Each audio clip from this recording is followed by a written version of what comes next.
Corruption, a party divided by factions, lack of service delivery. These are just a few synonyms the ANC is known for. Can the vetting of party members change the party's image? Well, let's unpack this further with public policy specialist Dr. TK Bowe, who joins me now to discuss this matter further. TK, thank you very much for your time here on ENCA.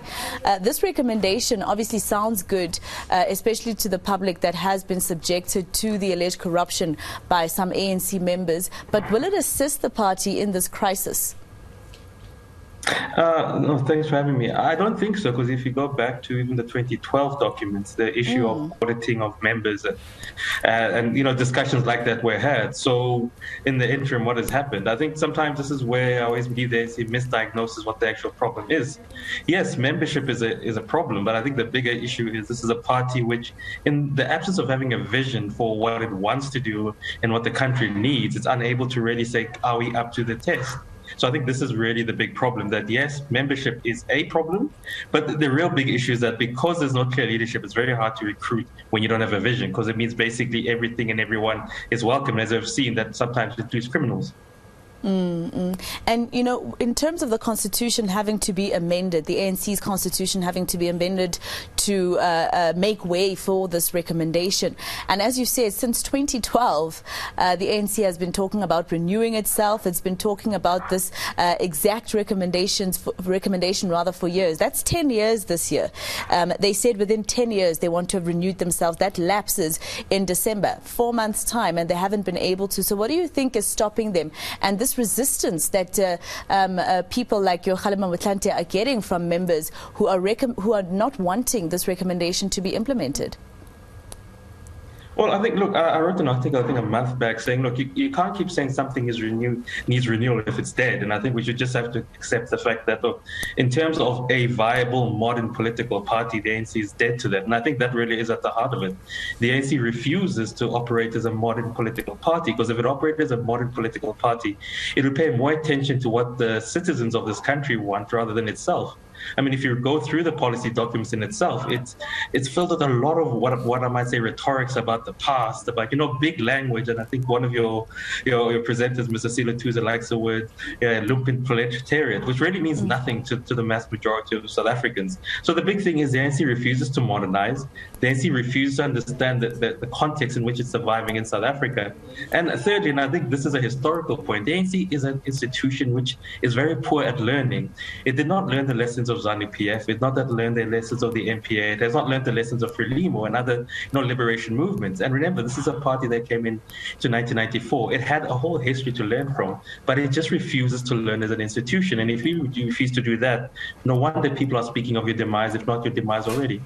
Well, the ANC at some point was on a drive to add all these memberships, and that's all good and well in terms of having people on the ground who are members of the ANC when it comes to election years, right? But that hasn't really proven good for them, because they have about 1.4 million members. That was the number they gave us back in 2020, but look how it's looking now. So I wonder how you're going to answer the question that I have for you, because you're saying that the ANC is already dead. So do you think that there's a way for them to actually clean up their membership?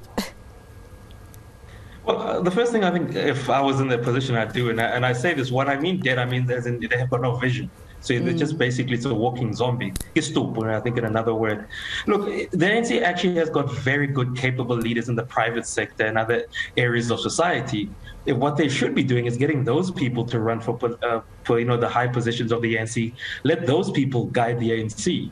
It's not to say the ANC does not have the members available and leaders to lead it. It's just the ANC refuses as a political party to allow what I term non-traditional politicians, those that don't really need the ANC's money to run for it.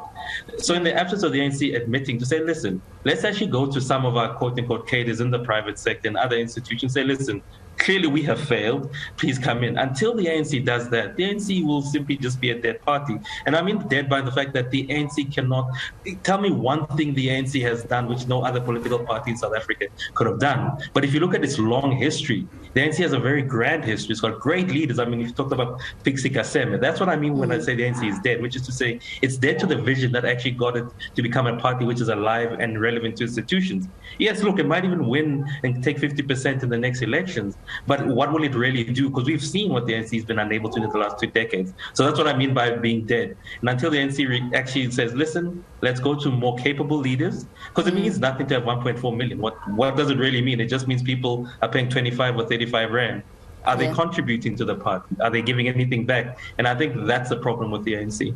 And just lastly, you know, if, for instance, this particular recommendation, which you say you don't agree, would actually help them clean up the party, if it is something that is implemented after December and the constitution of the ANC is changed to make way for that recommendation, what will then happen? I mean, my question is it enough for them to say that this report that was now adopted by the NEC, that was presented by former President Kgalema Motlanthe, with those members being the ones who vet the ANC, is it enough? I mean, we have the Integrity Commission, or Integrity Committee rather, that has been investigating the ANC's members, but nothing has really happened in terms of the reports that they would send out. So is it enough to have the ANC vetting its own members? It's death by more reports and more commissions by the ANC. It does nothing at all. Because there's also going to be a question which is going to be raised, and I can guarantee we'll have the same conversation next year, which is what gives these people the authority to vet? Is it simply because they've been in the ANC longer? Well, if that's the case, what have you done? So for me, it doesn't really, when I say it's not going to do much, I really mean the ANC is, again, misdiagnosing what its problem is. The problem is not this issue that you need to vet people. That should be like the first thing you do. The issue is to say, how do you get a quality type of membership? I mean, the Chinese Communist Party does not allow you to become a member until you've served 2 or 3 years, passed the exams, to actually understand what the party is. How many general ANC members actually understand the party's policies? For goodness sake, the whole national executive doesn't understand the whole policy. So how do you expect a general member of the ANC to understand that? So again, it's dololo. Nothing is going to happen. Thank you so much, TK, for speaking to us. That is TK Boy.